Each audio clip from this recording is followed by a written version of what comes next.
இன்னைய தேதியில இஸ்லாமை விட்டு ஒரு கூட்டம் வெளியேறுதுன்னு வச்சுக்கோங்க. ஏன்பா இஸ்லாமை விட்டு வெளியேறீங்க அப்படின்னு நாம அவங்க கிட்ட கேட்கிறோம். அதுக்கு அவங்க இஸ்லாம் முகமதுவை தீர்க்கதரிசின்னு சொல்லுது, ஆனா முகமது ஒரு தீர்க்கதரிசியே இல்லை, அதனாலதான் வெளியேறோம் அப்படின்னு சொல்றாங்க.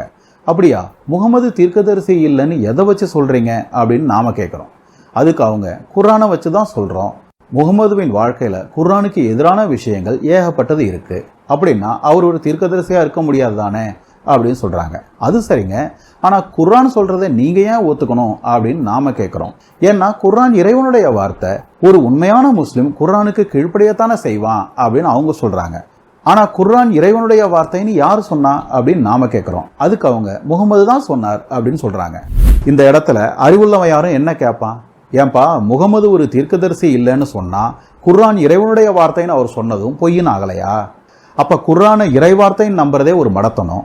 இதுல குர்ஆனை இறைவார்த்தையை நம்பிக்கிட்டு அதை வச்சே முகமதுவை கள்ள தீர்க்கதரிசின்னு சொல்றது பைத்தியக்காரத்தனம் இல்லையா அப்படின்னு தானே அறிவுள்ளவங்க யாரும் கேட்பாங்க.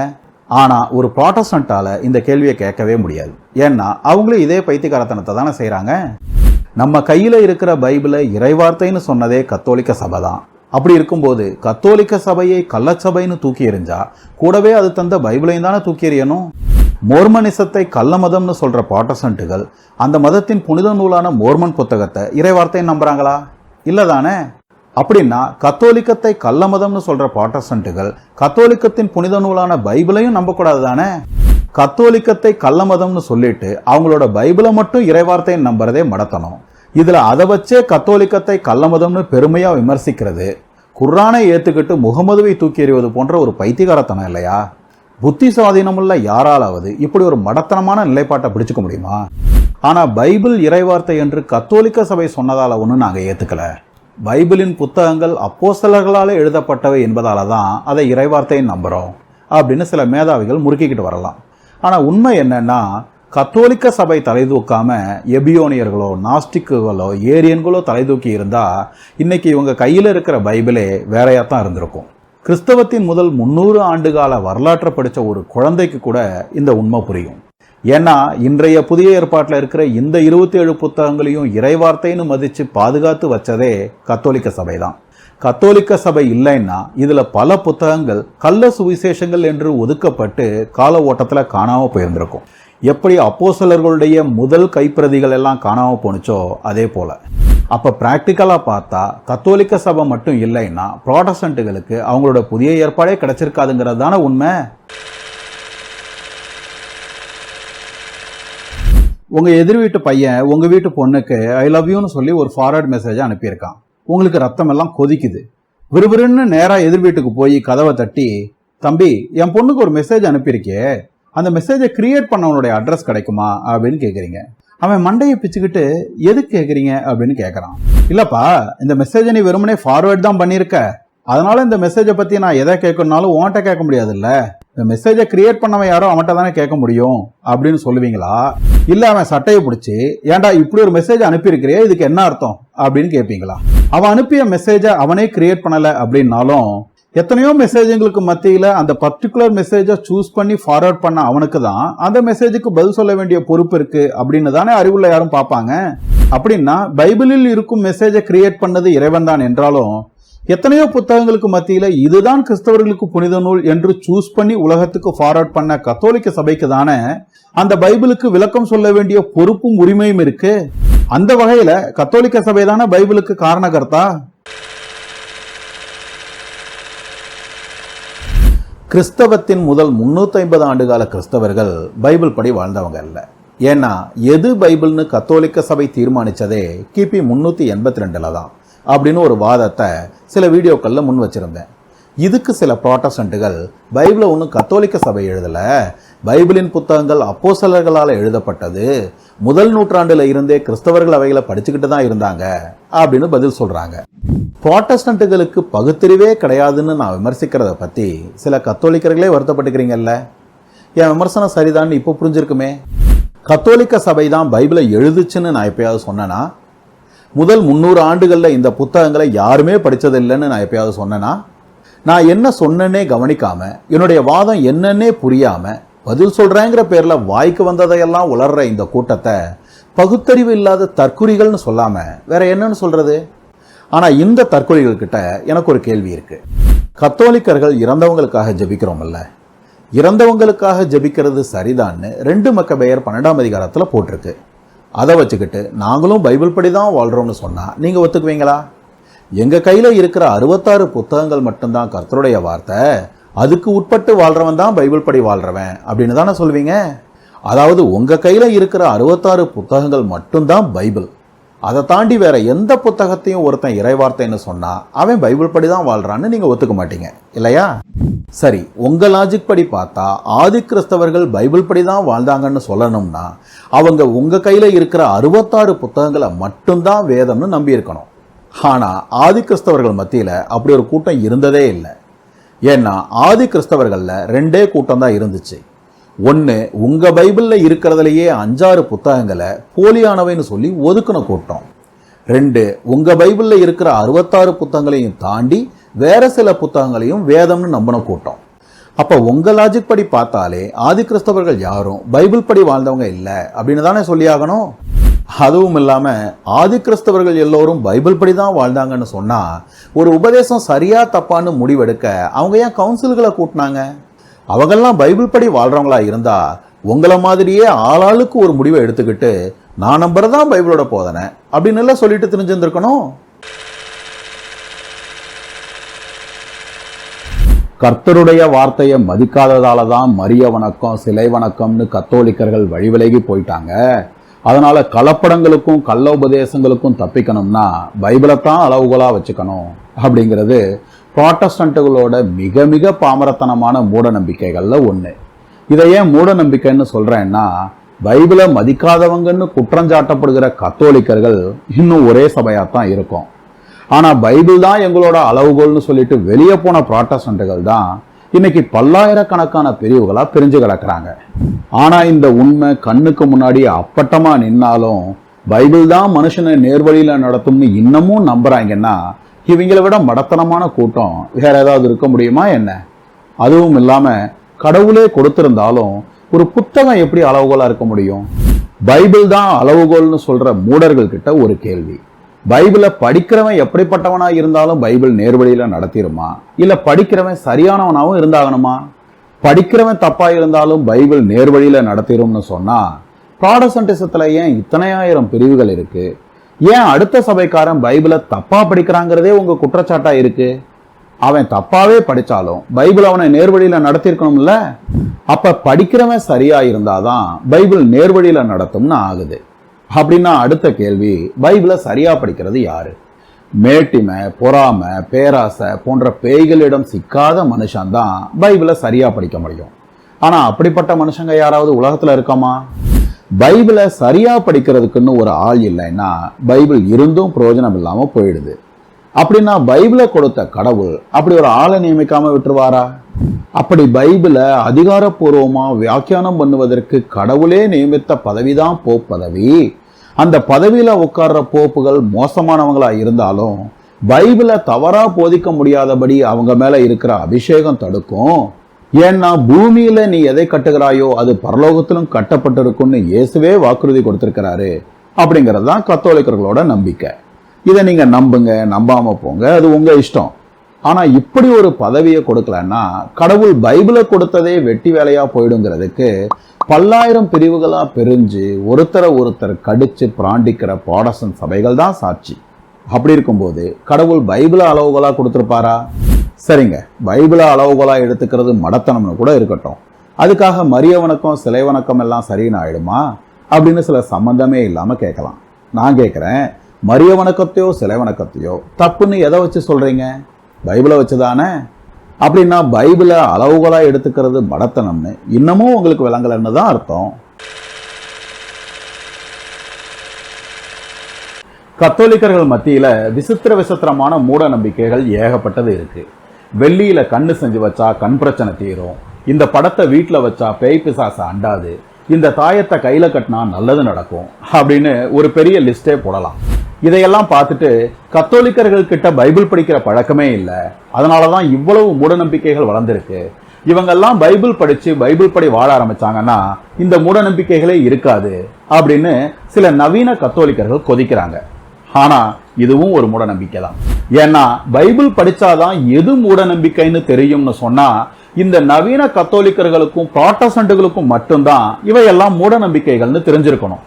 ஆனா வாழ்க்கையில பைபிளையே தொட்டு பார்க்காத கோடிக்கணக்கான நாத்திகர்களும் முஸ்லிம்களும் இந்துக்களும் கூட இவையெல்லாம் மூட நம்பிக்கைகள்னு சொல்றாங்களே, அது எப்படி? ஏன்னா இவையெல்லாம் மூட நம்பிக்கைகள்ங்கிற அறிவு பைபிள்ல இருந்து வரல, நாத்திகத்துல இருந்து வருது. தனக்கு இந்த அறிவு எங்கிருந்து வந்துச்சுங்கிறதே தெரியாததாலதான் இந்த நவீன கத்தோலிக்கர்கள் பைபிள் படிச்சா மூட நம்பிக்கைகளே இருக்காது அப்படிங்கிற மூட நம்பிக்கையில இருக்காங்க. அதுவும் இல்லாம சக்கரபல குப்பல பலங்கிற அந்நிய பாஷை, அபிஷேகத்துல குட்டிக்கரணம், ஆவியானவரின் அசைவாடல், பரிசுத்த சிரிப்பு, பரிசுத்த ஆட்டம், பரிசுத்த குடிபோதை, வருஷத்துக்கு ஒரு வாக்கு தத்தம், புத்தாண்டு தீர்க்க தரிசனம், பரலோகத்துக்கு சுற்றுலா போற ஊழியர்கள், ரகசிய வருகை, மைக்ரோசிப்புகள், அந்தி கிறிஸ்துவின் முத்திரை அப்படின்னு புராட்டஸ்டன்ட்கள் மத்தியில நூற்றுக்கணக்கான மூட நம்பிக்கைகள் கொட்டி கிடக்கு. பைபிள் தான் மூட நம்பிக்கைகளுக்கான மருந்துன்னு சொன்னா எப்படி புராட்டஸ்டன்ட்கள் கிட்ட இவ்வளவு மூட நம்பிக்கைகள் இருக்கு? இதுல கொடுமை என்னன்னா இந்த மூட நம்பிக்கைகள் எல்லாம் டைரக்டா பைபிள்ல இருந்து தான் வருது. ஏன்னா பைபிள் படிக்காதவங்க யாருக்கிட்டையும் இந்த மூட நம்பிக்கைகளை நீங்க பார்க்கவே முடியாது. எந்த முஸ்லீமாவது அந்நிய பாஷை பேசி பார்த்திருக்கீங்களா? மைக்ரோசிப்புகள் அந்தி கிறிஸ்துவின் முத்திரைன்னு எந்த ஹிந்துவாவது சொல்லி பார்த்திருக்கீங்களா? அப்படின்னா இந்த மூட நம்பிக்கைகளுக்கு மூலாதாரமே பைபிள் தானே. அப்படி இருக்கும்போது பைபிள் படிக்காததாலதான் கத்தோலிக்கர்கள் மத்தியில மூட நம்பிக்கைகள் இருக்கு, பைபிள் படிச்சா இந்த மூட நம்பிக்கைகளே இருக்காதுன்னு நினைச்சுக்கிறது எவ்வளவு பெரிய மூட நம்பிக்கை. இதுல கவனிக்க வேண்டிய ஒரு விஷயம் என்னன்னா, கத்தோலிக்கத்துல முளைக்கிற மூட நம்பிக்கைகளையாவது மூட நம்பிக்கைகள்னு கண்டிக்கிறதுக்கு ஒரு போப் இருக்கிறாரு. பல மூட நம்பிக்கைகள் அப்படி கண்டிக்கவும் பட்டிருக்கு. ஆனா நாங்கெல்லாம் பைபிள் படி வாழ்றவங்க அப்படின்னு சொல்லிக்கிறவங்களோட கூட்டத்துல முளைக்கிற மூட நம்பிக்கைகளுக்கு மருந்தே கிடையாது. சுருக்கமா சொன்னா புராட்டஸ்டன்டிசத்துல இருக்கிற ஒரு மூட நம்பிக்கையாளன் பிளாட்ஃபார்ம்ல கிடக்கிற ஒரு நோயாளி மாதிரி. ஆனா கத்தோலிக்கத்துல இருக்கிற ஒரு மூட நம்பிக்கையாளன் ஆஸ்பத்திரியில அட்மிட் ஆன ஒரு நோயாளி மாதிரி. யாரோட நிலைமை பெட்டர்னு நீங்களே யோசிச்சுக்கங்க. பைபிள் தான் கிறிஸ்தவத்துக்கு சட்ட புத்தகம் அப்படின்னு நம்புறது தான் புராட்டஸ்டன்டிசம். ஆகையால நீ சொல்றது பைபிள்ல எங்க இருக்கு அப்படின்னு ஒரு புராட்டஸ்டன்ட் இன்னொரு புராட்டஸ்டன்ட் கிட்ட கேட்டா அது நியாயம். ஆனா அதே கேள்வியை ஒரு கத்தோலிக்கன்ட்ட போய் கேட்டா அது மடத்தனம் இல்லையா?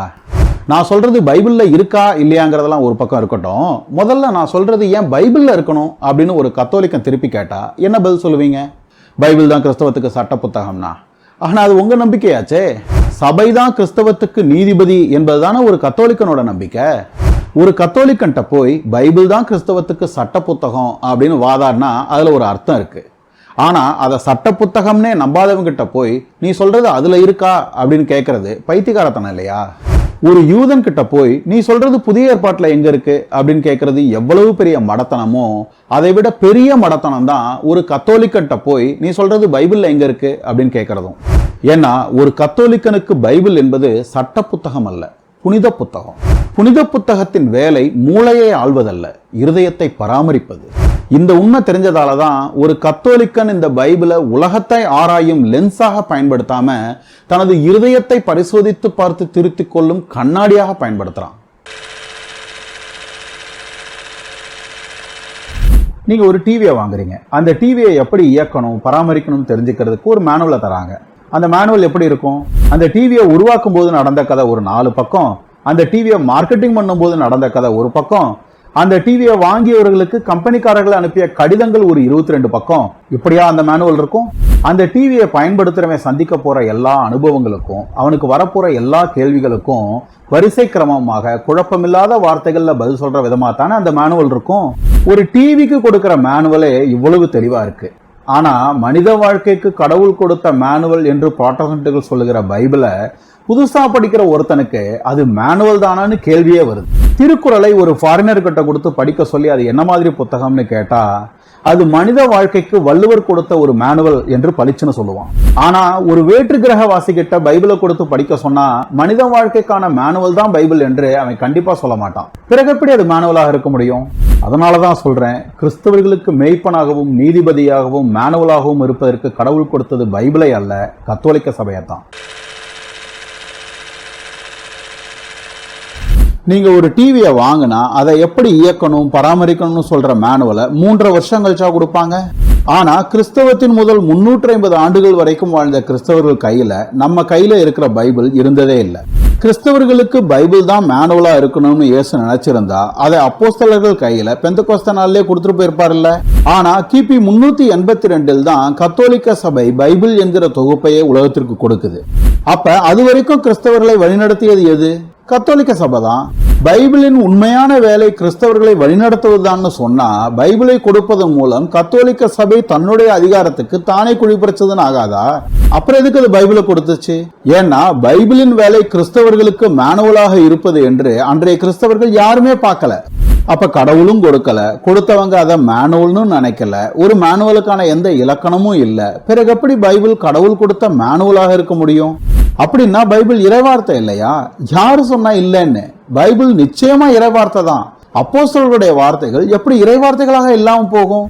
பைபிள் கடவுள் கொடுத்த மேனுவல் இல்லை என்பது மட்டும்தான் என் வாதம். வரலாறை கொஞ்சமாவது மதிக்கிறவங்க பைபிளை குறித்து ஒத்துக்கொள்ள வேண்டிய முதல் உண்மை, பைபிள் நமக்கு கொடுக்கப்பட்ட ஒன்றல்ல, அது கத்தோலிக்க சபையால் பாதுகாக்கப்பட்ட ஒன்று. பைபிளில் இருப்பவை அப்போஸ்தலர்களுடைய வார்த்தைகள் என்பதால கத்தோலிக்க சபை தான் அவைகளை பாதுகாத்து வச்சிருந்ததே தவிர நமக்கு ஒரு மேனுவலை தரணும்னு நினைச்சு அப்போஸ்தலர்களோ இயேசுவோ கொடுத்துட்டு போன ஒன்றல்ல பைபிள். அதனாலதான் புயல்ல சிக்கி உடைஞ்சு போன கப்பல்ல இருந்து தப்பிச்சவன் அந்த விபத்தில் மிஞ்சிய பொருட்களை எல்லாம் சேகரிச்சுக்கிட்டா அது எப்படி இருக்குமோ அப்படி ஒண்ணுக்கொன்னு சம்பந்தமே இல்லாத புத்தகங்களின் கலவையாக பைபிள் இருக்குது. அப்படிப்பட்ட பைபிளை கடவுளே கொடுத்த ஒரு மேனுவல்னு சொன்னா உங்க கடவுளால கொடுக்க முடிஞ்ச பெஸ்டே இதுதானான்னு ஒரு நாத்திகன் ஏன் சிரிக்க மாட்டான்?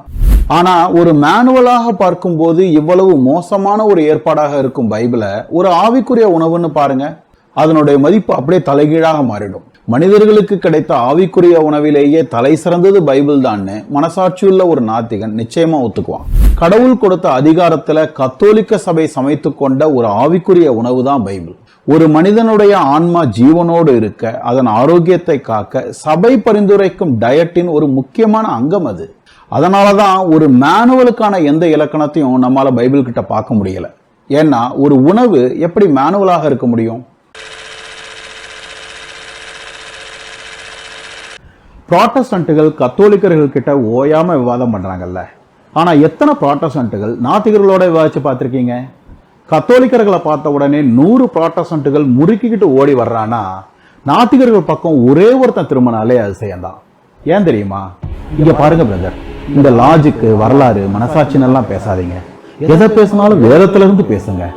ஆண்டவருடைய வார்த்தையை காட்டிலும் வேற எதுவும் முக்கியம் இல்லை அப்படின்னு ஒரு கத்தோலிக்கனோட கையை கட்டி போட்டுட்டு அவங்ககிட்ட வீரத்தை காமிக்கலாம். ஆனா ஒரு நாத்திகன்ட்ட இந்த பாச்சா பலிக்குமா? அரைச்சை தூக்கிட்டு ஓடுறான் பைபிளை அப்படின்னு சொல்ல மாட்டான். ஒரு கத்தோலிக்கன்ட்ட பைபிளை வச்சு சண்டை போடுறதுல ஒரு புராட்டஸ்டன்ட்டுக்கு இன்னொரு பெரிய அட்வான்டேஜும் இருக்கு. அது என்னன்னா, பைபிளை வச்சு சண்டை போடும் போது ஒரு கத்தோலிக்கனை ஜெயிக்க முடியுதோ இல்லையோ, ஆனா கண்டிப்பா தோக்கவே முடியாது. இந்த வார்த்தைக்கு அது அர்த்தம் இல்ல, அந்த வசனத்துக்கு இது அர்த்தம் இல்ல, நீ வேதத்தை புரட்டுற அப்படின்னு உருட்டி உருட்டியே தப்பிச்சிட முடியும். அதாவது வரலாறையும் லாஜிக்கையும் யூஸ் பண்ணி விவாதம் பண்றது ஒரு ஆம்பளையும் இன்னொரு ஆம்பளையும் அடிச்சுக்கிற மாதிரி. 2 பேர்ல ஒருத்தன் கண்டிப்பா தோத்தே தீர்வான். ஆனா ஒரு புராட்டஸ்டன்ட் பைபிளை யூஸ் பண்ணி கத்தோலிக்கன்ட்ட விவாதம் பண்றது ஒரு பொம்பளை ஒரு ஆம்பளை கிட்ட தகராறு பண்ற மாதிரி. ஒரு ஆம்பளை கூட தகராறு பண்ணி எந்த பொம்பளையாவது தோத்து பார்த்திருக்கீங்களா? ஏன் தோக்குறது இல்ல? அடைச்சே போமா அந்த பக்கம் அப்படின்னு தள்ளி விட்டா கூட ஐயோ என் கையை பிடிச்சி இழுத்துட்டான்னு சில பொம்பளைங்க ஈஸியா ட்விஸ்ட் பண்ணிடுறாங்க. அதுவும் இல்லாம ஒரு பொம்பளை கண்ணை கசக்கிட்டா ஆம்பளையே ஆம்பளைக்கு எதிராக திரும்பிடுறான். அதெல்லாம் அவன் கண்ணு முன்னால வந்து போகுமா இல்லையா? அப்புறம் ஆம்பளை அடக்கித்தானே வாசிப்பான். அதனாலதான் ஆம்பளைங்க கூட தகராறு பண்ணி பொம்பளைங்க தோக்கிறதே இல்லை. இதே கதை தான் கத்தோலிக்கனுக்கும் புராட்டஸ்டன்ட்டுக்கும் இடையிலையும் நடக்குது. பைபிள் தான் கிறிஸ்தவர்களுக்கு நீதிபதினு யார் சொன்னா அப்படின்னு விளக்கம் கேட்டா கூட ஆண்டவருடைய வார்த்தையவே அவமதிக்கிறியா, உங்க சபை பெருசா ஆண்டவருடைய வேதம் பெருசா அப்படின்னு புராட்டஸ்டன்ட்டுகள் ஒப்பாரி வைக்க ஆரம்பிச்சிடுவாங்க. கத்தோலிக்கனா பிறந்துட்டு கத்தோலிக்கம்னா என்னன்னே தெரியாம சுத்துற சில யூஸ்ஃபுல் இடியட்ஸும் இந்த டிராமா புரியாம கூட சேர்ந்து கூப்பாடு போடுவாங்க. அப்புறம் எங்கிருந்து ஆம்பளை பேச்சு எடுபடும்? இது அப்புறம் எங்கிருந்து கத்தோலிக்கம் பேச்சு எடுபடும்? இதனாலதான் கத்தோலிக்கன்ட்ட விவாதம் பண்ணி புராட்டஸ்டன்ட்டுகள் தோக்கிறதே இல்லை. ஆனா தோக்கவே முடியாத இந்த சண்டைக்கு தொடர்ந்து கூப்பிடுறதாலேயே இவங்களை தோக்கடிக்கவே முடியாதுன்னு நினைச்சுக்கிறாங்கல்ல. அதுதான் இதுல பெரிய காமெடியே. என்னோட 2 பசங்கள்ல எனக்கு பிடிச்ச மகனுக்கு தான் என் சொத்தெல்லாம் சேரணும் அப்படின்னு ஒரு உயிலை எழுதி வச்சுட்டு ஒரு அப்பா செத்து போயிட்டார். அந்த உயிலை எடுத்து வச்சுக்கிட்டு அப்பாவுக்கு பிடிச்ச மகன் நான் தான், சொத்தெல்லாம் எனக்கு தான் சேரணும் அப்படின்னு அண்ணன் தம்பிங்க 2 பேரும் மோதிக்கிறாங்க. இது ஒரு முடிவுக்கே வராதுன்னு தெரிஞ்சு அண்ணங்காரன் அம்மாவை கூப்பிட்டு, ஏம்மா எங்க 2 பேர்ல அப்பாவுக்கு யாரம்மா பிடிக்கும் அப்படின்னு கேட்குறான். உடனே தம்பிக்காரன் உள்ள பூந்து, இங்க பார் அம்மாவை எதுக்கு இப்போ எதுக்குள்ள இழுக்கிற, அவங்க சொல்றதெல்லாம் என்னால் ஒத்துக்க முடியாது, உயில் என்ன சொல்லுதோ அதை தான் நான் ஒத்துக்குவேன் அப்படின்னு கொதிக்கிறான். ஏண்டா அப்பாவுக்கு பிடிச்ச மகன் யாருன்னு உயில்ல தீர்மானமா இருந்துச்சுன்னா இந்த பஞ்சாயத்துக்கே வேலை இல்லைல்ல, பிரச்சனையே உயிலை வச்சுதான்னும் போது அதே உயிலை வச்சு எப்படி பிரச்சனையை தீர்க்க முடியும் அப்படின்னு அண்ணங்காரன் கேட்குறான். அதுக்கு தம்பிக்காரன், அதெல்லாம் எனக்கு தெரியாது, எதை சொல்றதா இருந்தாலும் உயில் இருந்து சொல்லு, அம்மா சொல்றதெல்லாம் முக்கியமே கிடையாது, நான் உயில் சொன்னாதான் ஒத்துக்குவேன் அப்படின்னு சொன்னா, அடடா அப்பாவோட வார்த்தை மேல எவ்வளோ மரியாதை வச்சிருக்கான் பாருங்களேன் அப்படின்னு நான் நினைப்பீங்க. பிரச்சனையே உயிலை வச்சுதான்னும் போது உயில் சொன்னாதான் ஒத்துக்குவேன்னு சொல்றானே, இவன் எவ்வளோ பெரிய பத்தலாட்டக்காரனா இருப்பான் அப்படின்னு தானே யோசிப்பீங்க. அப்படின்னா எதை சொல்றதா இருந்தாலும் பைபிள்ல இருந்து சொல்லு, வரலாறு பகுத்தறிவுன்னு எல்லாம் பேசாத அப்படின்னு சொல்ற பாட்டஸ்டன்ட்டுகளும் அப்படிப்பட்ட திருடர்கள் தானே. ஏன்னா பிரச்சனையே பைபிள் என்ன சொல்லுதுங்கிறது தான்னும் போது பைபிள் சொன்னாதான் நான் ஒத்துக்குவேன்னு ஒருத்தன் சொல்றான்னா அவன் எவ்வளோ பெரிய பத்தலாட்டக்காரனா இருக்கணும். உயில் என்ன சொல்லுதுன்னு கேள்வி வந்துட்ட பின்னாடி உயில் சொல்ற மகன் பெரியவனா இல்ல சின்னவனான்னு அம்மா தானே தீர்த்து வைக்க முடியும். அதே போல பைபிள் என்ன சொல்லுதுன்னு கேள்வி வந்துட்ட பின்னாடி பைபிள் சொல்ற கிறிஸ்தவம் கத்தோலிக்கமா இல்ல ப்ராடஸ்டன்டிசமான்னு வரலாறும் பகுத்தறிவும் தானே தீர்த்து வைக்க முடியும். அம்மா கிட்ட கேட்டா உண்மை தெரிஞ்சிடுமேங்கிற பயத்துல உயிலை பிடிச்சிட்டு தொங்குற தம்பிக்காரனுக்கும், வரலாறு பகுத்தறிவுன்னு எல்லாம் போயிட்டா தோத்துடுமேங்கிற பயத்துல பைபிளை பிடிச்சிட்டு தொங்குற ப்ராடஸ்டன்ட்டுக்கும் என்ன வித்தியாசம் இருக்கு? யோகியர்களுக்கு உண்மை எதுங்கிறது தான் முக்கியம். அந்த உண்மை எங்கிருந்து வந்துச்சுங்கிறது அவனுக்கு பிரச்சனையே இல்லை. ஏன்னா மடியில கனம் இல்லாதவனுக்கு வழியில எப்படி பயம் இருக்கும்?